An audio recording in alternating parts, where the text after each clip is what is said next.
अपने एग्जाम में टॉप करना हर किसी का सपना होता है। हर विद्यार्थी चाहता है कि मैं जिस भी एग्जाम की तैयारी करूं उस एग्जाम में मैं टॉप करूं। और जब हमारे बोर्ड एग्जाम की बात आती है, हम सभी यही चाहते हैं कि हम अपने बोर्ड परीक्षा में टॉप करें और अपना भी नाम उस लिस्ट में लेकर आए जिस लिस्ट में हमने अपने स्कूल के पहले दिन सोचा था कि मैं भी एक टॉपर बनूंगा, मैं भी अपने बोर्ड एग्जाम में टॉप करूंगा। तो आज हम आपसे बात करने वाले हैं कि बिना कोचिंग के किस तरह पढ़ाई करें, क्योंकि बहुत सारे बच्चों के मन में डाउट रहता है कि सर अगर हम कोचिंग नहीं करेंगे तो हम टॉप नहीं कर पाएंगे, हम अच्छा स्कोर नहीं कर पाएंगे, हमें एक अच्छा कॉलेज नहीं मिल पाएगा, हमारे सारे ड्रीम्स पूरे नहीं हो पाएंगे। तो सबसे पहले जानिए, देखिए आपको मैं बता दूं, बोर्ड एग्जाम में जो मेन फोकस होता है वो आपकी सेल्फ स्टडी पर होता है। आप कितनी तैयारी खुद से कर रहे हैं, आपने कितनी पढ़ाई खुद से करी, यही सबसे इंपॉर्टेंट होता है। आपको मैं छोटे से एग्जांपल से समझाता हूं। मान लीजिए कि आपका एक दोस्त है और आप हो, आपके दोस्त ने मान लीजिए पीसीएम ग्रुप को सिलेक्ट किया है क्लास 11th में। तो उसने क्या किया कि वह स्कूल भी अच्छे स्कूल में पढ़ता है और उसने फिजिक्स, केमिस्ट्री, मैथमेटिक्स की अलग अलग कोचिंग कुछ दूरी पर 1 से 1.5 किलोमीटर की दूरी पर उसने कोचिंग लगा ली। और मान लीजिए वह 7 बजे सुबह स्कूल जा रहा है, अब वह आपके पास 2 बजे घर पर आ रहा है। इसके बाद वह 4 बजे से लेकर के 7 साढ़े 7 बजे तक कोचिंग कर रहा है और आने के बाद आप ही बताइए कि उसमें कितनी एनर्जी बचेगी कि वह पढ़ पाएगा, ज्यादा से ज्यादा मेहनत कर पाएगा। उसका कारण यह होगा क्योंकि वो स्कूल से हेक्टिक क्लासेस करके थकने के बाद आकर के कुछ देर आराम करके कोचिंग के लिए निकलेगा। उसको सबसे बड़ी बात यह होगी कि उसको कोचिंग से भी होमवर्क मिलेगा, स्कूल से भी कुछ ना कुछ उसको होमवर्क दिया जाएगा कि अगले दिन आप इस चीज को पढ़कर आइएगा। आप देखिएगा 80% टॉपिक वह कंप्लीट नहीं कर पाएगा। तो दोस्तों देखिए, कहीं ना कहीं एक तरह से यह भी होता है कि जब हम स्कूल और कोचिंग दोनों पढ़ते हैं तो हमारे पास सेल्फ स्टडी के लिए टाइम नहीं बच पाता। और बोर्ड एग्जाम में सफल वही होता है जो सेल्फ पर ज्यादा डिपेंड होता है कंपैरिजन टू अपने स्कूल और कोचिंग के। क्योंकि देखिए, बोर्ड में आपने दाखिला लिया है, बोर्ड में आप ज्वाइन कर रहे हो, आपकी ये ड्यूटी है कि आप अपने बोर्ड एग्जाम के रिजल्ट को अपने लाइफ का सबसे बेस्ट रिजल्ट बनाओ। ये ना तो आपकी स्कूल की रिस्पॉन्सिबिलिटी होती है तो आपकी कोचिंग की, क्योंकि आपका रिजल्ट आपको रिप्रेजेंट करता है, तो इसकी जिम्मेदारी भी आपको ही लेनी होगी। सबसे पहले ये जानिए, देखिए आपको ये सोचना है कि एक टॉपर बनने के लिए हमें कोचिंग करना जरूरी नहीं है। अगर मैं सही तरीके से सही स्ट्रेटेजी के साथ पढ़ूं तो मैं निश्चित ही टॉप करूंगा। तो देखिए, सबसे पहली बात मैं आपको बताता हूं, अगर आप डेली स्कूल नहीं जाते हैं तो सबसे पहला काम ये करें कि आप डेली स्कूल जाएं।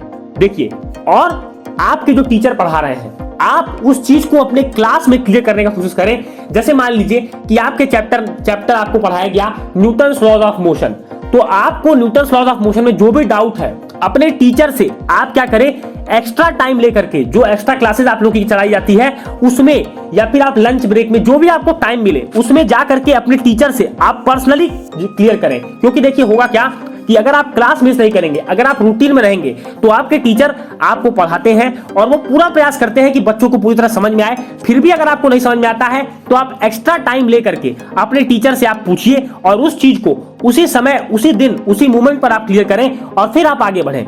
दूसरी बात जो आपको ध्यान देनी है, देखिए जो भी आपको स्कूल में पढ़ाया जाता है, आप ये हर टॉपर में देखोगे, ये हर टॉपर का एक ट्रेट होता है, क्वालिटी होती है कि जो भी आपको स्कूल में पढ़ाया जाए उसको आप आकर के जरूर घर पर पढ़िए। बहुत सारे ऐसे बच्चे होते हैं दोस्तों, मैंने आपको अभी कोचिंग वाला एग्जांपल इसीलिए दिया, देखिए उसमें बच्चों की गलती नहीं होती। उसमें होता क्या है कि हमें टाइम नहीं मिल पाता, स्कूल में हमें कुछ और पढ़ाया जा रहा होता है, स्कूल वाले 4th चैप्टर पे होते हैं, कोचिंग वाले थोड़ा डिटेल पढ़ाने के चक्कर में 2nd या 3rd चैप्टर पर ही होते हैं। तो हमें समझ में नहीं आता कि हम स्कूल के साथ साथ चलें या फिर अपने कोचिंग के साथ चलें। तो इस वजह से हम पूरी तैयारी नहीं कर पाते। तो सबसे पहले आपको ध्यान ये देना है कि जो भी आपको स्कूल में पढ़ाया जा रहा है उसको आकर के अपनी ड्यूटी बना लीजिए, चाहे आपको जितना भी समय लगे। आकर के पहला टास्क ये करिए कि आपको जो पढ़ाया गया उसको आकर के जरूर पढ़िए। साथ ही साथ अगले दिन का टॉपिक देख लीजिए कि अगले दिन आपके सर क्या पढ़ाने वाले हैं, किस सब्जेक्ट में आपको क्या पढ़ाने वाले हैं, उस सब्जेक्ट का थोड़ी सी जो टॉपिक आपको है उसको भी आप अपने हिसाब से पढ़ कर जाइए। जैसे कि जब आपको क्लास में पढ़ाया जाएगा तो कुछ अंडरस्टैंडिंग आपने अपने आप डेवलप कर ली अपने घर पर पढ़ाई करके। दूसरी बात, आपको जो स्कूल में जब पढ़ाया जाएगा तो वो चीजें आपके लिए बहुत क्लियर होंगी और जो क्वेश्चंस आप चाहोगे वो उसी टाइम पर आपने टीचर से पुटअप करोगे और कोई भी टीचर आपको क्लास में क्वेश्चन बताने से डिनाई नहीं करेगा, क्योंकि उसको लगेगा कि हाँ इसने कुछ पढ़ाई की है। वो जब आपका इंटरेस्ट देखेगा तो आपको वो चीजें और अच्छी तरह से एक्सप्लेनेशन करेगा। दूसरी बात आपको ध्यान देनी है, देखिए कभी भी टॉप करने के लिए आपको सबसे इंपॉर्टेंट होता है आपका टाइम टेबल, आपका अपना सेल्फ स्टडी टाइम। देखिए दोस्तों, सबसे पहले करिए क्या, अगर कोचिंग नहीं जा रहे हैं तो आप 5 से 6 घंटे एकदम रेगुलरली, फेथफुली, ईमानदारी के साथ आप पढ़ाई करें।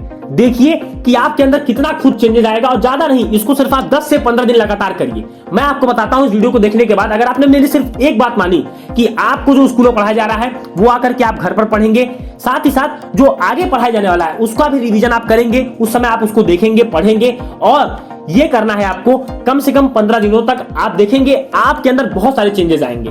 दूसरी बात आपको ध्यान रखनी है, देखिए कि आप जब भी टाइम टेबल बनाएं तो पार्टिकुलर सब्जेक्ट को मत ध्यान रख के बनाएं। आप सारे सब्जेक्ट्स को थोड़ा थोड़ा टाइम जरूर दें, और जो आपके कोर सब्जेक्ट्स हैं, जैसे मान लीजिए पीसीएम स्टूडेंट के लिए फिजिक्स, केमिस्ट्री, मैथमेटिक्स है, तो आप इनको ज्यादा टाइम दें, और कोशिश ये करें कि आप जितना ज्यादा पढ़ें उससे ज्यादा रिवीजन करें। आप जैसे मान लीजिए कि आपने एक चैप्टर पढ़ाई की, और आप ये मत करिए कि उस चैप्टर को छोड़ दे रहे हैं, भूल जा रहे हैं, नहीं, उस चैप्टर को आप दोहराते रहिए। उसके लिए 10-15 मिनट एक्स्ट्रा निकाल करके रिवीजन करते चले जाइए। होता क्या है, जब हम बार बार चीजों को रिवाइज करते हैं तो वो चीजें हमें आराम से याद हो जाती हैं, हमें आराम से समझ में आती है। जैसे मान लीजिए फिजिक्स में एक फॉर्मूला है, लेंथ मेकर फॉर्मूला। अब बहुत सारे बच्चों को वो फॉर्मूला बहुत टफ लगता है कि सर इसे हम कैसे डिराइव करें। तो देखिए इसका काम यह है कि जब आप उसको रोज प्रैक्टिस करेंगे, रोज आप उसको एक बार आकर के देखेंगे, तो आपके माइंड में अपने आप चीजें आ जाएंगी, अपने आप चीजों को कर लोगे। तो ये ध्यान आपको देना है। अगली बात आपको जो ध्यान रखनी है, देखिए वो ये है कि जब भी आप एग्जाम आपका नजदीक आए, तो आप जब बिना कोचिंग की तैयारी कर रहे हैं तो आप सैंपल पेपर और प्रीवियस ईयर पेपर पर बहुत ज्यादा फोकस करें।